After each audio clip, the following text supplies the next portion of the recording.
Welcome to this week's edition of Ask an MS Expert. I'm John Strum, and I'm the host of the Real Talk MS podcast. Each week, Real Talk MS reaches thousands of people in more than 90 countries around the world with the news that people affected by MS need to know. I'm also a non-scientist member of the International Progressive MS Alliance Scientific Steering Committee. I'm a district activist leader for the National MS Society, and I chair the Society's California Government Relations Advisory Committee. My wife, Jean, lived with progressive MS for 23 years, so I've had a front row seat experiencing all the ways that MS can impact a family. I'd also like to acknowledge and thank today's program sponsor, Janssen. Support from MS community partners helps the Society reach their goal of providing up-to-date information and support through programs like Ask an MS Expert. Fatigue affects about 80% of the people living with MS, making it the most common MS symptom. Many people say that fatigue is one of their worst symptoms because it can interfere with their ability to function at home and at work, and it's one of the primary causes of early departure from the workforce. But there are things you can do to improve the way that you feel and minimize the impact of fatigue on your life.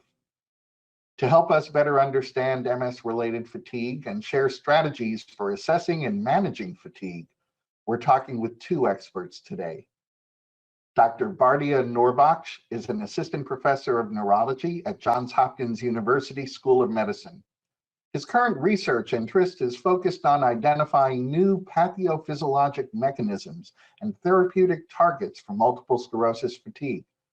We'll also be joined by Dr. Kathy Zackowski, the Senior Director of Patient Management, Care, and Rehabilitation Research at the National MS Society. Dr. Zackowski brings to our conversation 25 years of MS clinical experience and 15 years spent investigating the mechanisms of underlying sensory motor impairments and disability resulting from damage to the central nervous system. Thank you both for being with us today. MS is a complex disease that ideally requires a comprehensive approach to achieve the best possible outcomes. That means a person living with MS will work with multiple healthcare providers from different disciplines. Most of us are familiar with the neurologist's role in managing MS, but some people might be less familiar with how rehabilitation therapists can help someone with MS enhance their quality of life. So, Dr. Zackowski, I'd like to welcome you, and I'm hoping you'll get our conversation started by explaining some of the rehabilitation strategies that are most important for optimal MS management and how those strategies might be connected to managing MS-related fatigue. Hi, thank you, John. Thank you for inviting me to be here. I'm excited to share with you some information that I know about fatigue, and I hope it's new information or helpful to the listeners. So you asked about rehabilitation, so very close to my heart. Lots of years of experience working with people with different diseases, including MS. But rehabilitation is really a very broad field. So the focus is really to optimize physical and cognitive function and quality of life. Now this includes prevention, restoration, compensatory behaviors, and even maintenance. So all of that could be important for someone living with MS. So there's a big variety of professionals. I made up a list off the top of my head, but I think there might be others too. I would start with within a rehabilitation clinic, there's generally occupational therapy, physical therapy, and speech therapy. So I thought I would start with those. So OT is a profession where we want to work on personal goals, adapting activities as needed, addressing cognitive issues, allowing you to live the life that you want to live. Physical therapy is more focused on strengthening and activity goals. So trying to address physical wellness, I guess is what I would say. Speech therapy, speech therapists work on feeding issues, swallowing, articulation problems. There are others too, including psychologists, very important part of the team. They work on psychological well-being, including emotional and cognitive issues. There are also vocational counselors. these individuals are trained to help you develop skills and abilities to participate in your vocation or your job or your career. As things change with a disease status, these people become very important in trying to identify gaps and alleviating barriers. There's also another direction would be respiratory therapy. So I know with MS, there can be acute and chronic respiratory failure. And so these individuals really can help with addressing breathing control and weakness of your respiratory muscles. So, you know, the reality is that fatigue really affects so many aspects of a person's life that addressing other symptoms may help your fatigue. And so all of those professionals that I just mentioned can help address symptoms of MS, and many of them contribute to fatigue. So I guess that's how I would wrap it all up, as how all these people are important. Dr. Nourbakhsh, I'd invite you to join us, and I'm hoping you can tell us what MS fatigue is. In other words, how is it different from non-MS fatigue, and what causes it? Thank you, John, for having me. I'm really excited to talk about this most common symptom of MS, and as you mentioned, one of the most disabling symptoms that we encounter in the clinic. First step, again, as you mentioned, probably would be defining what fatigue is and how we define fatigue, and not to confuse it with many other related symptoms. So actually, a panel that was commissioned by National Multiple Sclerosis Society many years ago defined fatigue as a subjective lack of physical or mental energy that is perceived by a patient or an individual or their caregiver, and that perception of lack of energy affects their daily life, their personal life, their professional life.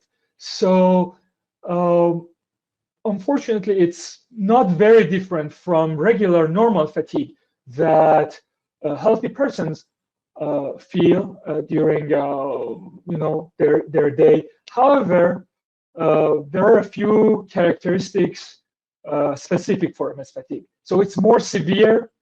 It's happening almost every day. It is not necessarily related to the activities that the patient did. For example, even before starting any activity, just waking up in the morning, the patient may feel that they don't have any energy. They don't feel having any energy to start their physical or cognitive tasks. So maybe the severity, the pervasiveness of fatigue, and the fact that it really affects function and quality of life, that may somehow differentiate from normal tiredness or normal fatigue. There are a few other symptoms that quite overlap with fatigue. For example, one symptom that we do not talk about in MS clinics is excessive daytime sleepiness. So the fact that many patients actually have a tendency to fall asleep during the day, during, they're watching a movie at home and they doze off very easily, or they are in a car in the passenger seat, and after a few minutes of being in the car, riding the car, they easily doze off. Or even more extreme, they might be a driver, stopping behind a red light and then dozing off. So this is excessive daytime sleepiness that is more commonly known in sleep disorders like obstructive sleep apnea or narcolepsy. But in fact, a large proportion of patients with MS have excessive daytime sleepiness that somehow overlap with fatigue, but I would like to separate that somehow, and we may talk about that further. Another symptom that is extremely common in MS and extremely commonly happening with fatigue is depression. Low mood and depression, as you know, is a very common symptom or comorbidity of MS, and in fact, it goes hand in hand with fatigue. It doesn't mean that every patient who feels fatigue is also depressed or down, but but there is a big overlap. So many patients who have symptoms of depression or low mood, they're also complaining from fatigue. So it's important to know how we define fatigue, and important to know what are the other conditions that may look like fatigue or go hand in hand with fatigue, basically.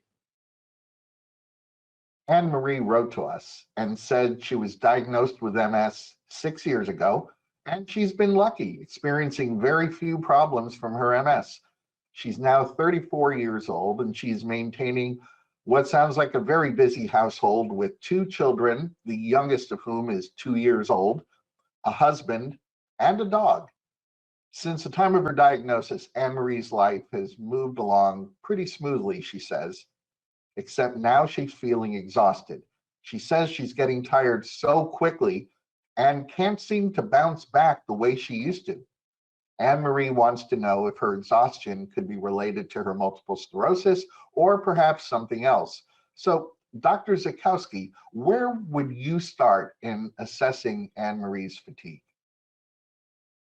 Yeah, I think I would start with a conversation. So I would want to, first of all, I guess, validate that this fatigue perception is very specific, unique to MS, and that there are things we can do to address it. But we need to understand more from an occupational therapy perspective how it's affecting her life and her life's activities.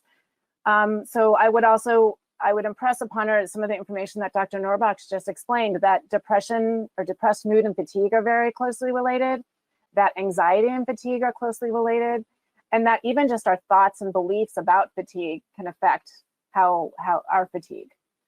The other thing that I would try to differentiate for us would be there are different some subtypes of fatigue, and this has been written about a little bit more recently, and I found it very helpful clinically. So there's physical fatigue. That's that lack of energy, kind of feeling weak or feeling physically drained. Is that what the fatigue is like for her? Or is it more mental fatigue? That lack of energy to think, this idea of brain fog.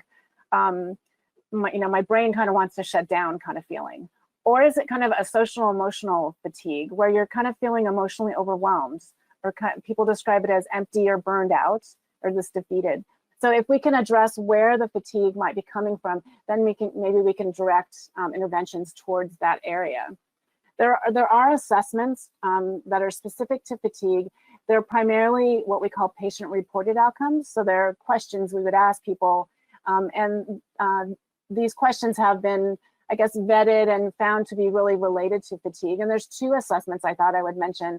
One is called the Modified Fatigue Impact Scale, and that measures the impact that fatigue has on a patient's daily life.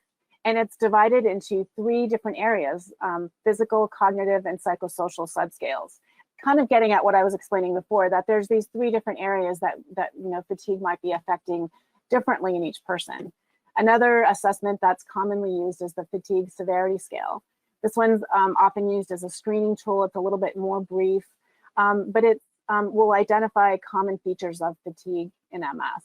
So, and last, I guess what I would do is really discuss goals with her. So what is her prioritized goals?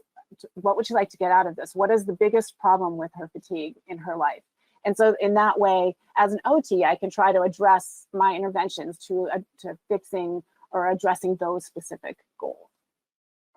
Dr. Nourbakhsh, I'll ask you the same question. If Anne-Marie was a patient in your clinic, where would you start your assessment, and what fatigue management strategies would you discuss with Anne-Marie? Sure. As Kathy mentioned, first of all, I want to make sure this is what she meant from exhaustion is actually what we talked about fatigue. So I want to make sure this is not muscle weakness. As you know, muscle weakness is a very common issue and symptom in MS, and I want to make sure this is what she's describing, with further questioning and neurological examination. This is not what she's referring to as exhaustion. After that, if I think that this fatigue is the subjective lack of energy that she's describing, there are a few things that I want to address first. One is medications that we commonly use for symptom management in MS, for example, spasticity is a common symptom in MS, and we use medication to address that. Bladder dysfunction, urgency, bladder urgency is a very common symptom in MS. We use several types of medication to address that. Tingling, numbness, nerve pain is also a common symptom of MS, and we also do use different types of medications for addressing those. All these types of medication can affect fatigue severity. So that would be kind of a low-hanging fruit, reviewing her medication, making sure that she's not on anything that can worsen this symptom. Or if she's on, if I can change the dose or reduce the dose, or if she's on a medication that for a symptom that has already resolved, if I can stop the medication, that's kind of a low-hanging fruit to address. The other thing that I would do is making sure that she doesn't have what we call secondary causes of fatigue. You know, the type of fatigue that is not necessarily caused by MS. For example, that would be making sure other conditions that may happen commonly with MS, for example, thyroid issues, hypothyroidism, or Hashimoto thyroid problem is a common issue among general population that can happen to patients who have MS. Hypothyroidism is famous for causing fatigue. That's a very easy blood work I can check for. The other issue that I've come across in the clinic is anemia. Not a small proportion of my patients have anemia without them knowing. And again, it's a very easy blood work to do and make sure something like anemia is not contributing to the problem. Another secondary cause of fatigue would be sleep problems. Sleep problems, again, very common among general population, among patients with MS, including, for example, obstructive sleep apnea.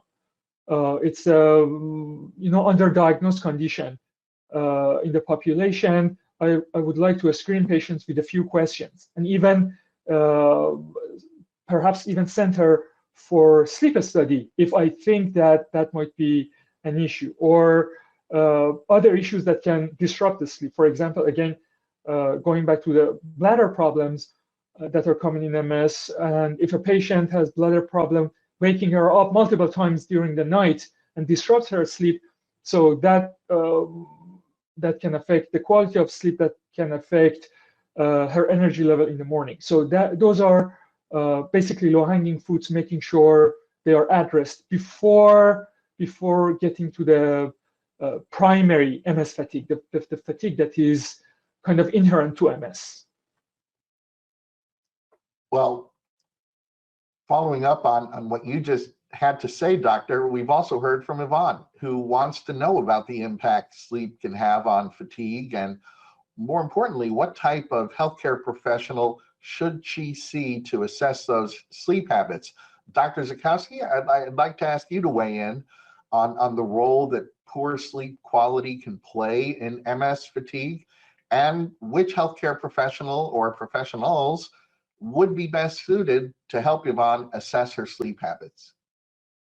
Right. Just as Dr. Nourbakhsh mentioned, that sleep quality is also associated with depression, and we know depression is related to fatigue. So I would want to explain that relationship with her and make sure we explore how that might be affecting her.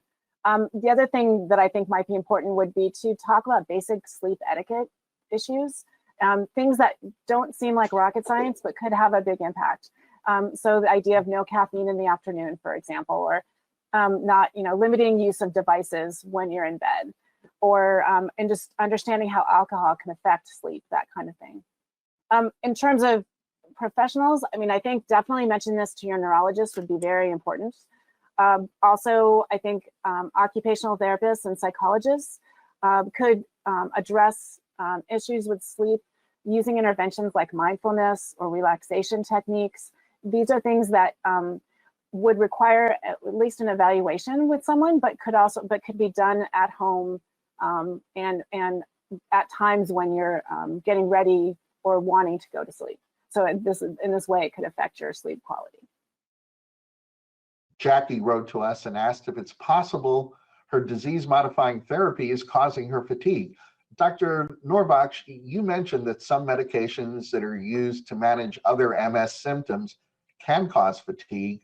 What about disease-modifying therapy? Is it also possible for a DMT to cause fatigue? Very good question. However, it's a really difficult question to answer. Unlike major MS symptoms such as relapses or new lesions on the MRI that are studied really well in the setting of disease-modifying therapies, basically they are the main outcomes that we look at when we study disease-modifying therapies. Unfortunately, MS symptoms such as fatigue or depression or cognitive dysfunction, they are not studied as extensively or with the same degree of attention as those other issues like relapses or MRI changes in the setting of disease-modifying therapies.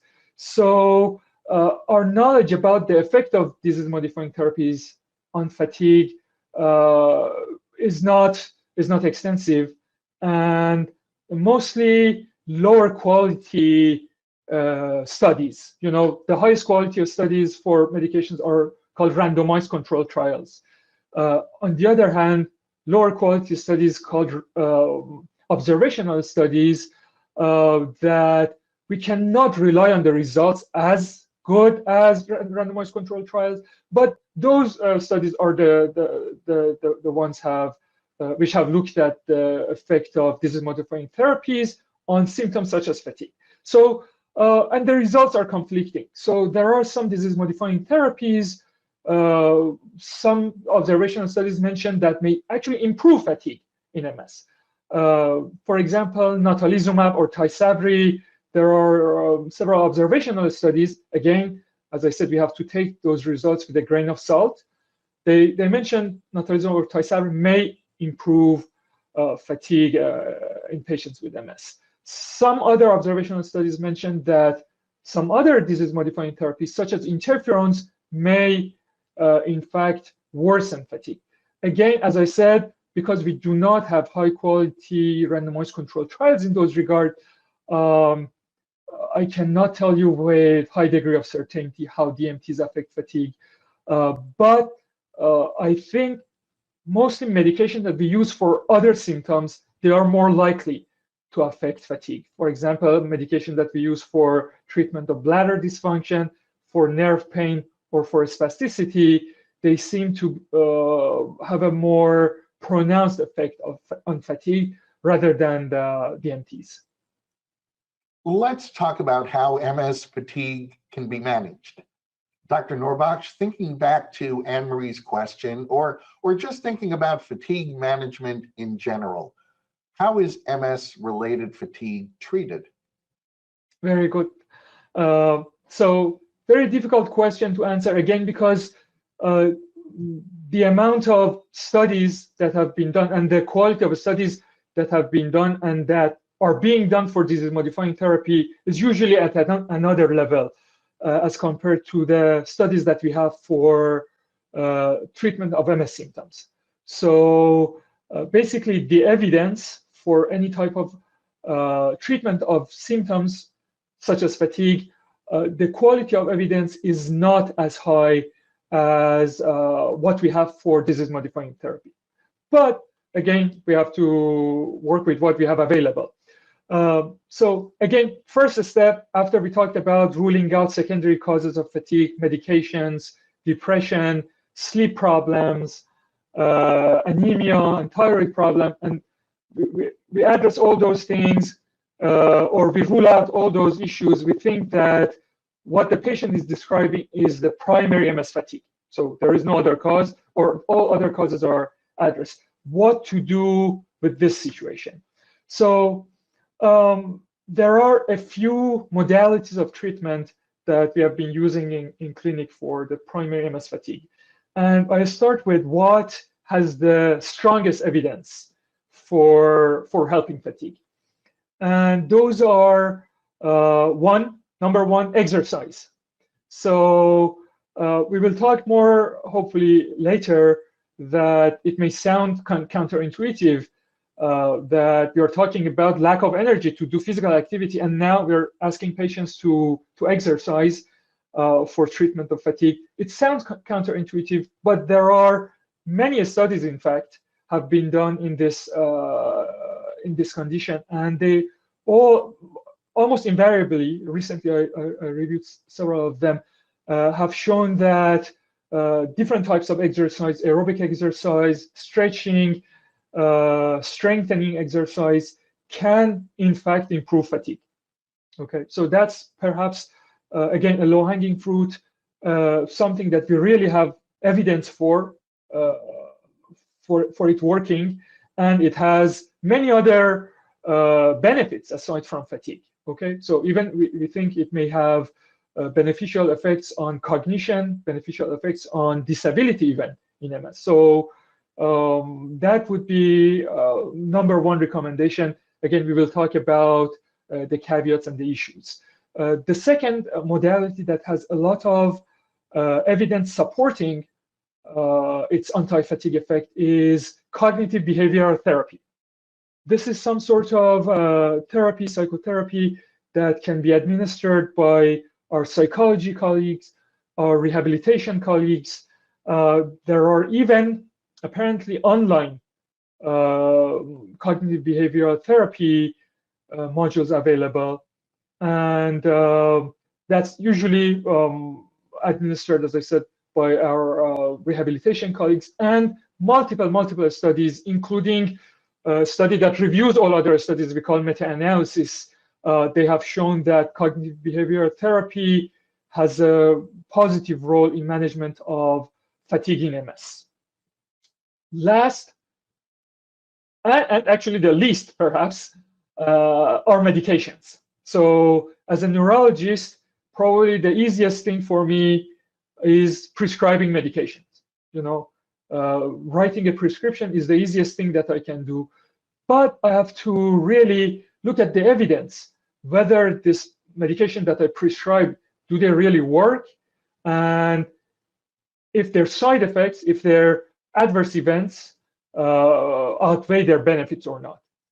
So we do use various types of medications commonly in the clinic. Many of you may have heard about amantadine, modafinil or Provigil, or modafinil or Nuvigil, methylphenidate or Ritalin, and multiple Ritalin-like medications like Adderall, Vyvanse. We use them very commonly. We prescribe them very commonly in the clinic because it's easy.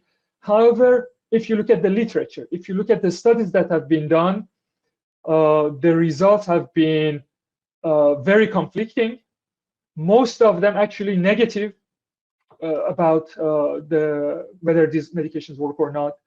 And the review of the studies that we call meta-analysis, looking at these medications, they have recommended actually they couldn't conclude if these medications work or not. They recommended doing better studies. So in fact, my colleagues and I recently completed a large study of multiple medication we use for fatigue, specifically for amantadine, for Provigil, and Ritalin. And we showed that, true, they all improve fatigue in patients with MS, but they improve fatigue the same amount as a sugar pill, in fact. So we used all this medication in the study in conjunction with the sugar pill, or what we call placebo, which is an inner substance. And we showed all of them affect the fatigue severity the same amount as sugar pill. So they do not work better than sugar pill. And unfortunately, they had more adverse events like anxiety, like sleep disruption, like headaches, more than the sugar pill. So after doing that study, I've been more skeptical about using medications that we commonly use right now in the clinic for MS fatigue. So hopefully we can find a group of patients who can benefit from these medications without having much side effects. But indiscriminate use or routine use of medications is something that I cannot recommend that to my colleagues and to many patients. Dr. Zackowski, I think Dr. Nourbakhsh got us started going down this path, but I'd like to ask you about some fatigue management strategies that are used by rehabilitation professionals. Yes, I think Dr. Nourbakhsh did a great job of explaining or starting, sort of emphasizing the importance of the studies that support these different interventions. So I agree. I will start with a list that I think starts with the studies or the interventions that are the most supported by studies. And then there are interventions that don't have a lot of studies, but also because it's not a medication, really has very little to lose by trying it. So I still mentioned some of those.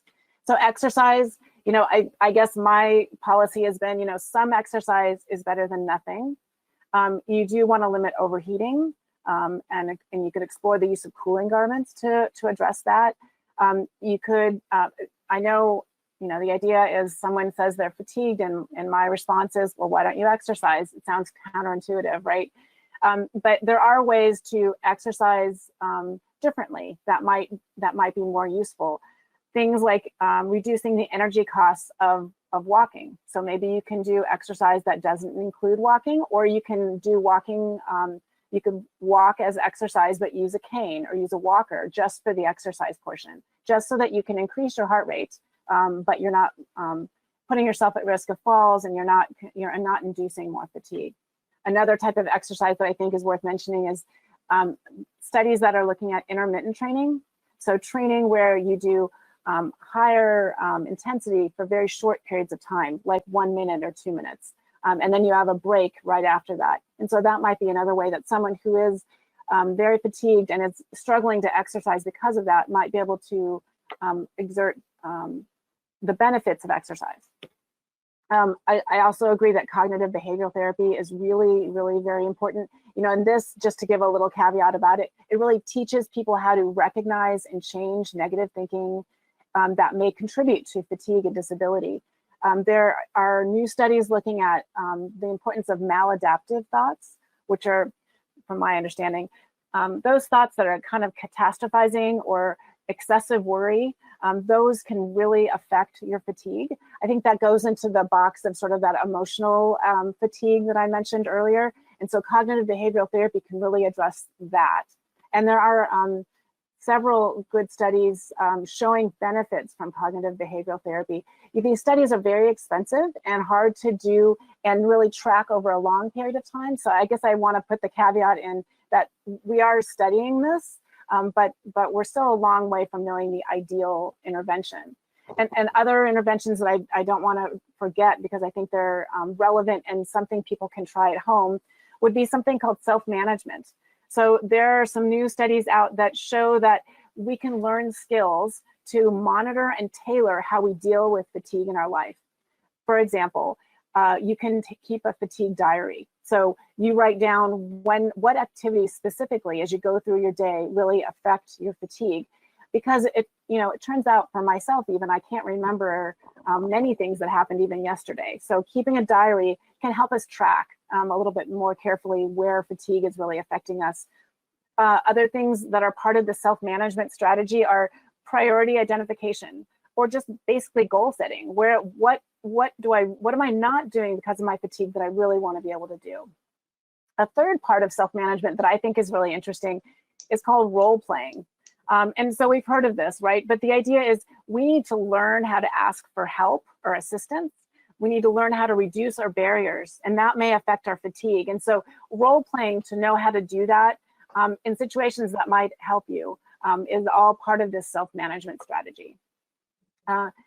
Another common strategy that an occupational therapist would give was energy conservation.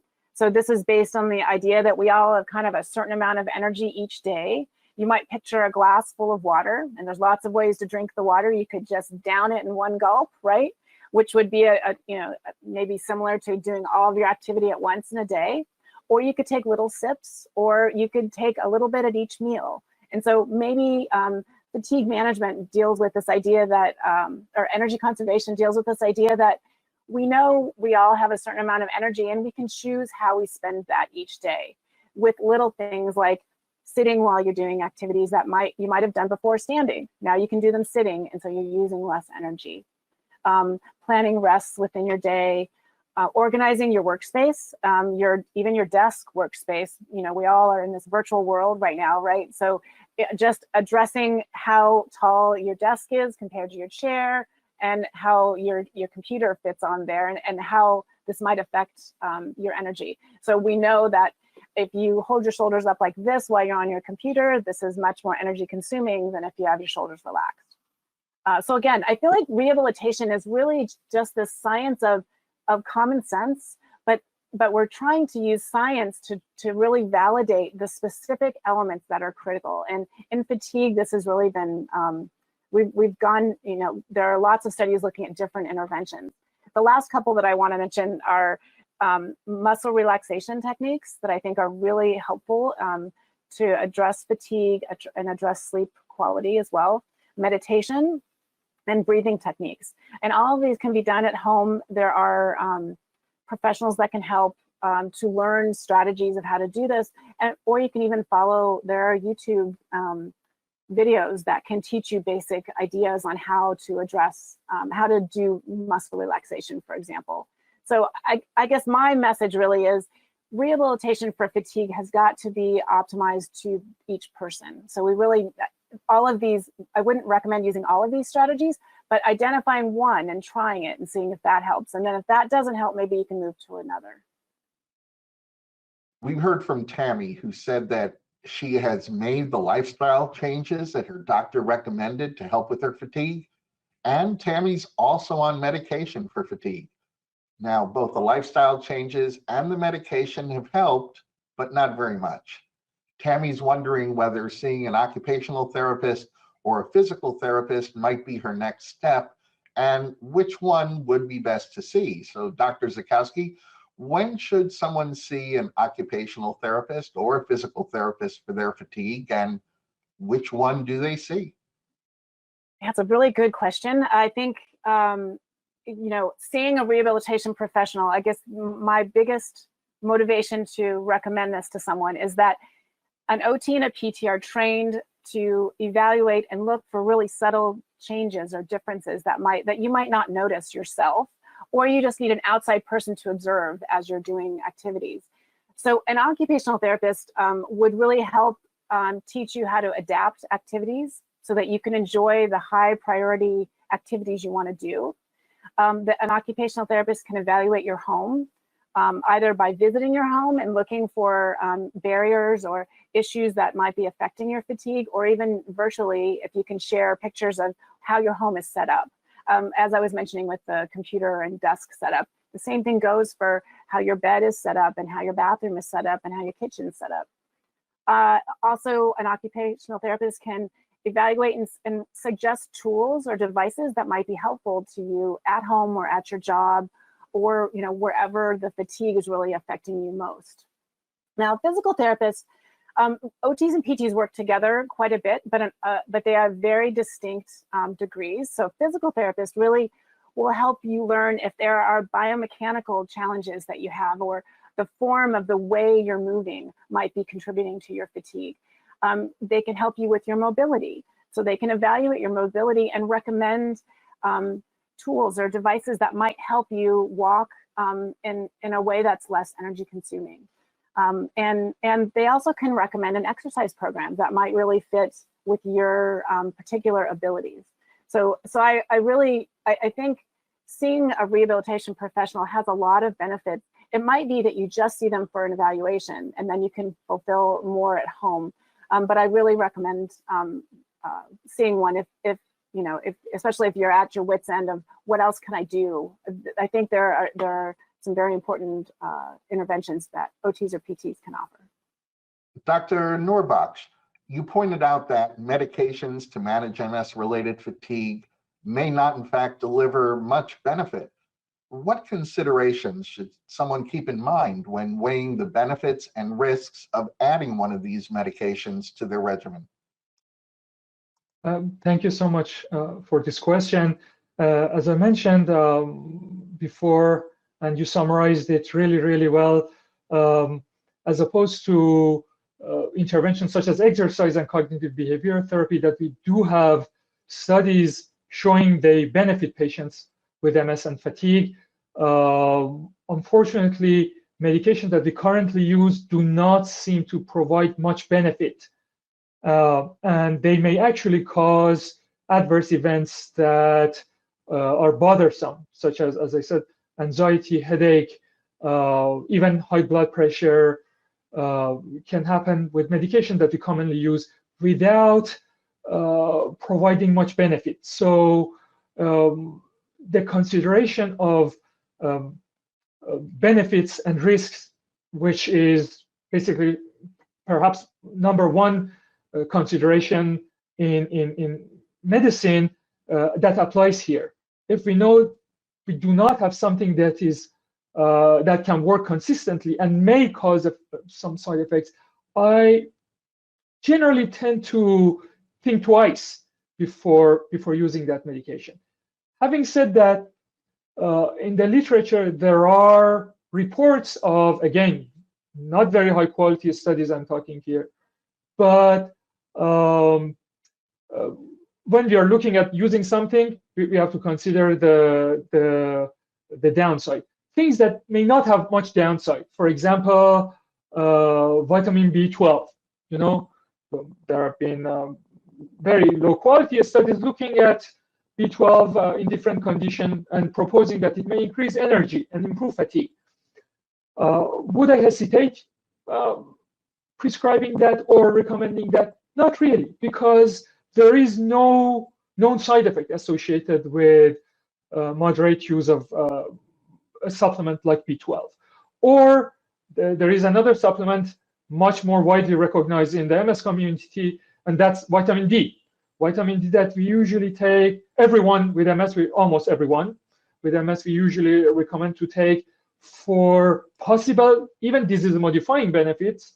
You know, there are some studies, granted they are not high quality, they are not randomized controlled trials, double-blind controlled trials, but they have mentioned that vitamin D supplementation may improve fatigue. And again, at moderate doses, at small doses, vitamin D does not have major issues. So do I recommend that to almost all my patients? You bet, I do. But other medications that we talked about, like amphetamine-like stimulants with potentially dangerous side effects, I basically have been thinking twice or 3 times or more before recommending them. We know that fatigue can have a serious impact on someone's performance at work.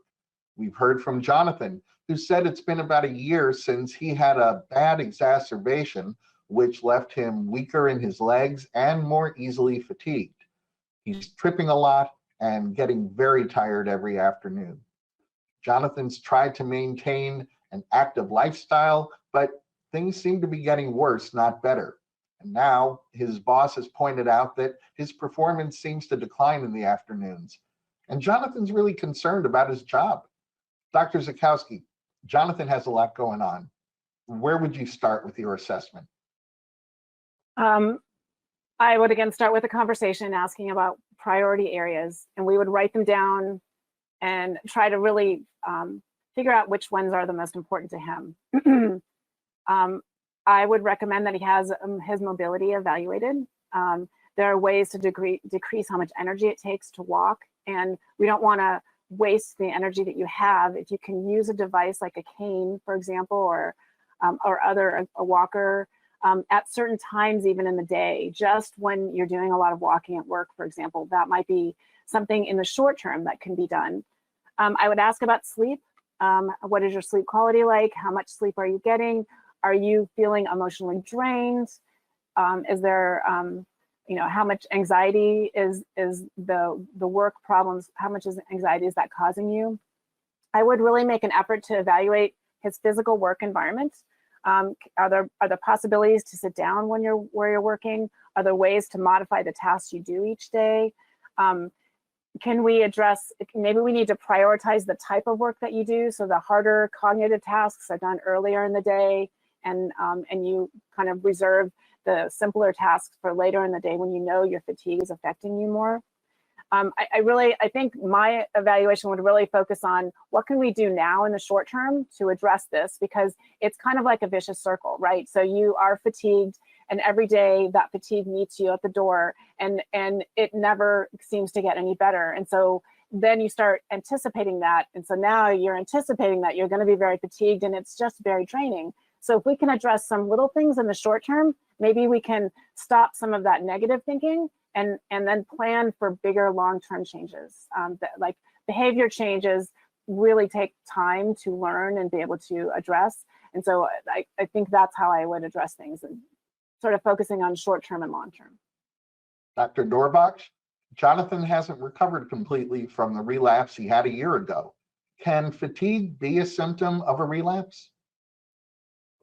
So actually, Jonathan's case is a good example to distinguish fatigue from another related condition that I would call, or as it's called in the literature, as fatigability. So fatigue, as we talked about, is a subjective sense of lack of energy, but fatigability is a decline in performance during a task. So as you mentioned, Jonathan, during the day, when he's at work, when he walks, or when he does some cognitive tasks, his performance declines later during the day. Okay, so that might be actually what we refer to as fatigability, and that's most likely a residual symptom of his relapse, unfortunately. However, it may overlap to some extent with the subjective feeling of lack of energy. So if we just go back to the drawing board, just fatigue as a subjective feeling of lack of energy is not considered a symptom of as a relapse symptom. Relapse symptoms of MS are basically neurological symptoms that happen relatively acutely or subacutely, over a day or two or a week, and they worsen generally over days or weeks, and they generally subside either completely or to some extent. We are all familiar with blurred vision from optic neuritis, or double vision from involvement of the brainstem, or numbness and tingling from the involvement of the spinal cord. But just having fatigue by itself, that subjective lack of energy, is not generally considered a symptom of a relapse. Along with what Dr. Zackowski mentioned, the other thing that I would probably want to make sure is addressed in the case of Jonathan is making sure that his disease-modifying therapy is optimized, and hopefully we can prevent any other relapse that can lead to this degree of problem and disability. Well, we've covered an awful lot of information today, so I'd like to ask each of you to share the top 3 takeaway messages you'd like our audience to keep in mind. Dr. Zackowski, I'll start with you. Okay, this was hard. I have thought about, if I had to give 3 pieces of advice, what would I say? So my first one is really to keep in mind that fatigue is treatable, and professionals are there and trained to help you. So reach out, ask for help. If you don't know where to go, ask one person and then ask for their recommendation of where else you can go.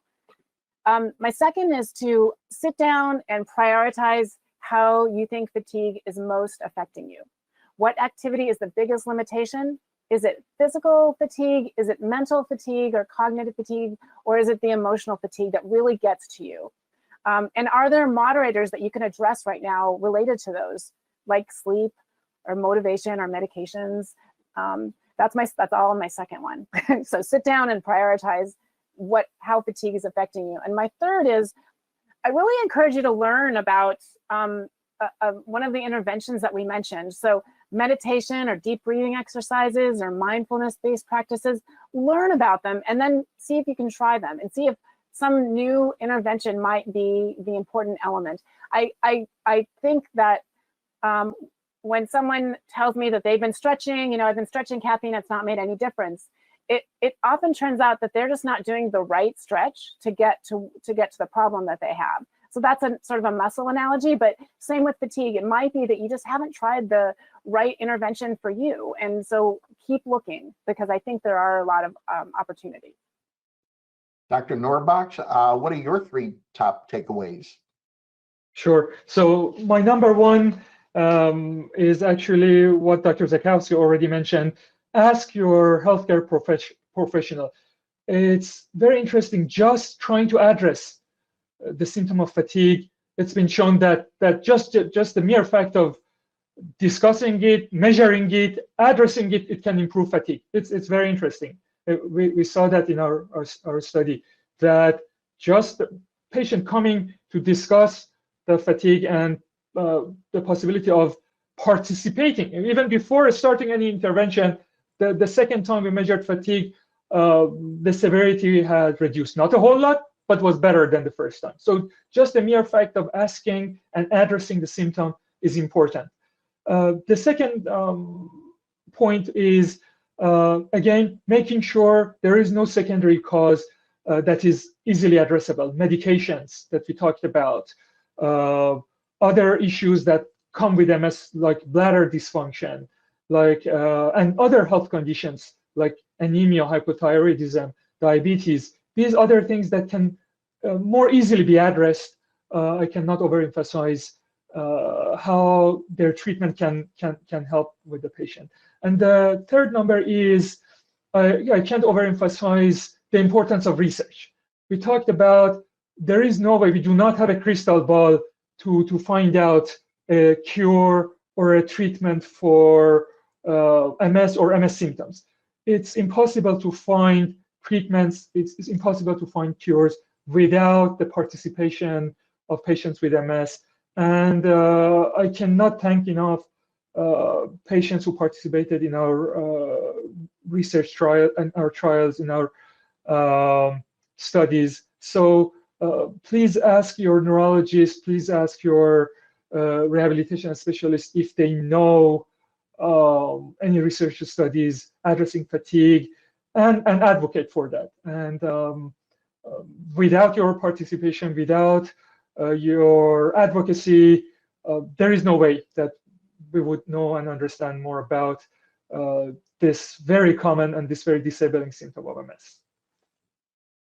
Well, I would just like to take a moment to thank all of you who have submitted your questions, and thank you, Dr. Zackowski and Dr. Nourbakhsh, for being with us today and sharing some great information on how people can best manage their MS-related fatigue. I think that one of the best things that anyone can do for themselves, especially during these uncertain times, is to make sure that the information they're getting is credible and reliable. So we'd like to share some resources with you, and these are the resources that you can count on to be current and credible. First, I'll remind you that the National MS Society's MS Navigator team is your best partner when it comes to connecting you to the very best information and resources on living with MS. You can reach an MS Navigator by phone, email, or through the Society's website by chat. For information and resources on MS, please visit the Society's website. You'll find research updates and news, information on connection programs like self-help groups and MS Friends, ways to get involved, and upcoming events that are taking place near you. Remember, you can connect with the National MS Society and others affected by MS on Facebook, Instagram, Twitter, YouTube, and LinkedIn. And I hope you'll join me every week on the Real Talk MS podcast, where I continue the conversation that we start here. You'll find Real Talk MS at realtalkms.com, Apple Podcasts, Google Podcasts, Spotify, Amazon Music, or wherever you find your favorite podcasts. Please remember that a recording of this webinar will be available to Society's website at nationalmssociety.org/MSexpert, as well as on Facebook and YouTube. And I hope you'll join us at this same time for next week's edition of Ask an MS Expert. You can always find our upcoming program topics on the National MS Society's website. And now I have a favor to ask each of you. Getting your feedback on today's program is important. So you'll see a survey pop up in a moment when we close out the webinar. And if you're watching on Facebook Live, you'll see a link to that survey pinned to the comments section. On YouTube, you'll find that link in the program description. Completing the survey makes a real difference. The information you provide helps us continuously improve, and it helps shape future programs. The survey takes just 1 minute, so I hope you'll take a minute and please fill it out. I want to thank you once again for joining us. Please stay safe and make healthy choices.